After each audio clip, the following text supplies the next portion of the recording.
Dubai প্রবাসী মোহাম্মদ রাসেল ভাইয়ের ফকতুন শরবত বিতরণ। আজ পবিত্র জুমা মোবারক শ্রীপুর বোরা মসজিদের মুসল্লি আগত এবং জনসাধারণ মানুষ মাঝে শরবত বিতরণ করার সহযোগিতা করেছি বসিয়া কমিটি বাংলাদেশ ৮ নং শ্রীপুর করানদ্বীপ জ্যেষ্ঠপুরা ছাত্র সেনা।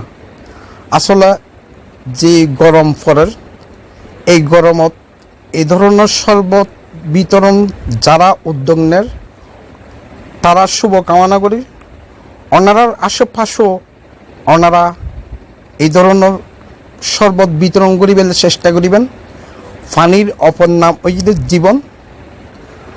তাই এই অল্প অল্প শরবত যার যতটুকু সামর্থ্য আছে, অনেক কমিটি আছে, অনেক সংগঠন আছে, অনেক ফাউন্ডেশন আছে, ওনারা সেই ফাউন্ডেশন ফকতুন সেই কমিটির ফকতুন ওনারা এই গরমত শরবত বিতরণ করিবার লাই চেষ্টা করিবেন এবং ওনারা হন জায়গাতুন আনার ভিডিও এইবে চাইতে লাগবেন, কমেন্ট করিবেন, সাথে এই ভিডিও ইবে ওনারা শেয়ার করি দিবেন।